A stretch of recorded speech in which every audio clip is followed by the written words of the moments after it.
প্রিয় অডিয়েন্স, এ পর্বে আমি তোমাদের বইয়ের 3.3 অনুশীলনীর 30 ও 31 নম্বর অঙ্কের সমাধানটি করে দেখাবো। তো দেখো এখানে 30 নম্বরে কি আছে আমাদের? 30 নম্বরে আছে 14x প্লাস জেড এর whole square minus 29x plus z into x plus 1 minus 15x plus 1 এর হোল স্কয়ার। ঠিক আছে, আমরা যদি একটু খেয়াল করি, এখানে দেখো x প্লাস জেড আছে, এখানেও x প্লাস জেড আছে, আবার এখানে x প্লাস 1 আছে, তো এখানেও আবার x প্লাস 1 আছে, অর্থাৎ এই দুইটা জিনিস একাধিকবার আছে। এই জন্য আমরা কি করব, ধরে নেব কিছু একটা। ঠিক আছে, তো দেখো এটা সমান যদি আমরা a ধরি, x plus Z equal to যদি a ধরি, তাহলে কি লিখতে পারি আমরা? 14a স্কয়ার মাইনাস 29a, আর এটা সমান আমরা b ধরব, তাহলে b মাইনাস 15b এর হোল স্কয়ার। এখানে আমরা ব্র্যাকেটে লিখে দেব x plus Z equal to কি ধরেছি আমরা? a, এবং x plus 1 equal to b ধরি। আচ্ছা, প্রথমে লিখে দিও তোমরা। ঠিক আছে, ধরি, তাহলে একটু সুন্দর হয়। x plus Z equal to a এবং x plus 1 equal to b। ঠিক আছে, আচ্ছা এখন দেখো ইজি হয়ে গেছে অঙ্কটা। আমাদের মিডল টার্ম পদ্ধতিতে সমাধান করতে পারবো। এখানে আছে 15b স্কয়ার আর এখানে আছে 14a স্কয়ার। তাহলে কি করতে হয়, এটা গুণ করতে হবে, অর্থাৎ এই দুইটা গুণ করলে কত পাবো আমরা?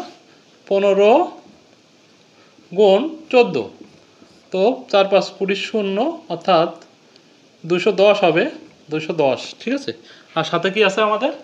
a square b square minus 210 সংখ্যাটাই নিই। ঠিক আছে, মাইনাস চিহ্নটা আমরা মনে রাখবো। তো এটাকে আমরা ভাঙবো, 2 দিয়ে ভাঙলে কত হবে? 105, তাই না? 105, আবার যদি 3 দিয়ে ভাগ করি তাহলে দেখো 35 হয়। ঠিক আছে, তো আমাদের এখানে কত আছে? মাইনাস 29। তো এটাকে চাইলে আমরা আরও ভাঙতে পারি, 5 দিয়ে করতে পারি, 5 7 35।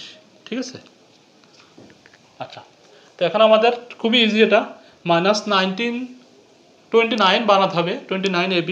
তো আমরা যদি দেখো এই দিক থেকে নিই 5 7 35 আর 6, অর্থাৎ 35 থেকে 6 বিয়োগ করলে কিন্তু আমরা পেয়ে যাব। ঠিক আছে, তো দেখো 14a square minus 35ab plus 6ab minus 15b square. তাহলে দেখো এইটুকু মাইনাস 35ab যোগ মানে 6ab যদি গুণ করি তাহলে কিন্তু আমরা এই 210 a স্কয়ার b স্কয়ার পাবো, চিহ্ন মাইনাস থাকছে, তাই না?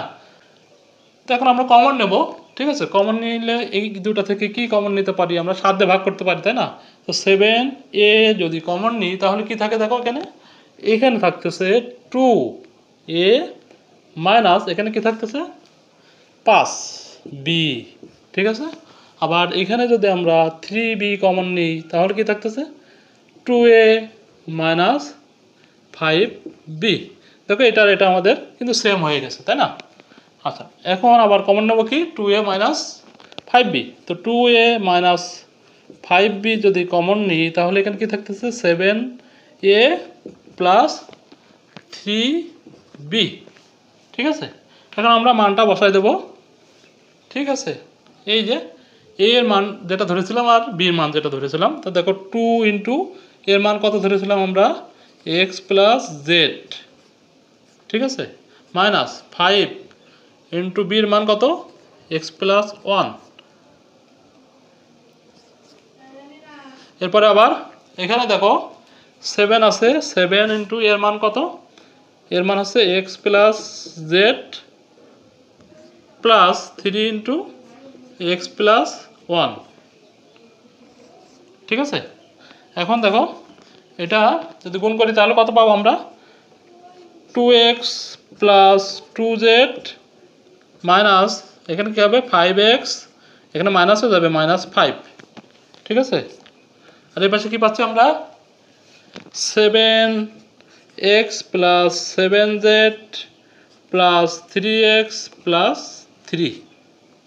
ঠিক আছে, এখন যোগ বিয়োগ করো, রেজাল্ট চলে আসবে আমাদের। তো এখানে 2x আছে আর এখানে মাইনাস 5x আছে, এই জন্য আমরা কি করব, এটাকে যদি আমরা আগে আসি তাহলে কি লিখতে পারি আমরা, 2zটা আমরা আগে লিখবো, 2z মাইনাস 3x মাইনাস 5। ঠিক আছে, আর এখানে দেখো আমরা কি পাই, এটা জেড হবে আমাদের। এখানে দেখো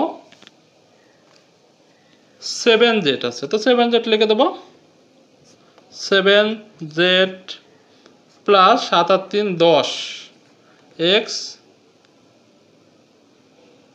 প্লাস 3। এখানে জেড আর এক্স আগে দিলেও হবে, এখানে তুমি 10xও আগে দিতে পারো, তো নো প্রবলেম। এটাই কিন্তু আমাদের সমাধান। তো আশা করি তোমরা বুঝতে পেরেছো।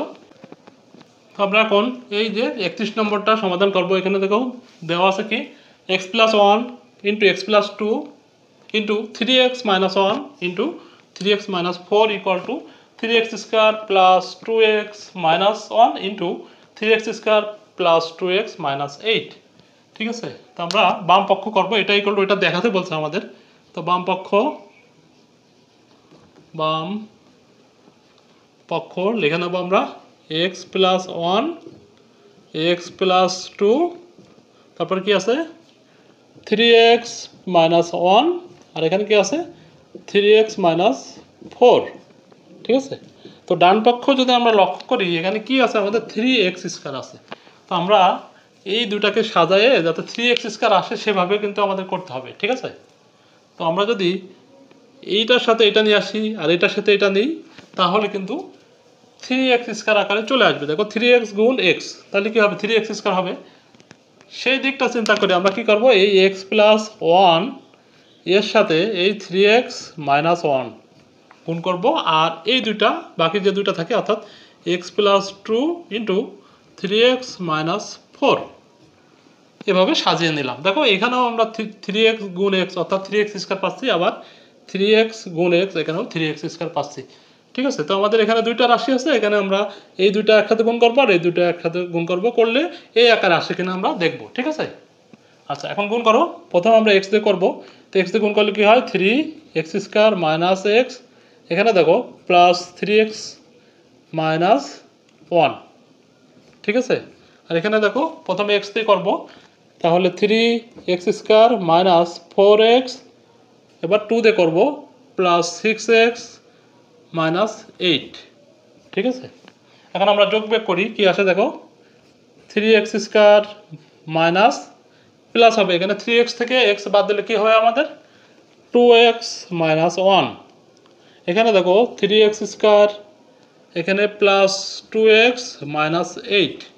ঠিক আছে, তো দেখো ডান পক্ষে আমাদের কি আছে, সেম জিনিসটাই কিন্তু ডান পক্ষে আছে। তো আমরা এটা সমান সমান ডান পক্ষ লিখে দেব, ডান পক্ষ, তাই না? আশা করি তোমরা বুঝতে পেরেছো। তো একে এই অধ্যায় সবগুলো অঙ্ক কিন্তু সমাধান করে দেখেছি, সকল অঙ্কগুলো তোমরা আমার চ্যানেলে পেয়ে যাবে, তো চাইলে তোমরা দেখে আসতে পারো। তো ভালো থেকো, আল্লাহ হাফেজ, আসসালামু আলাইকুম।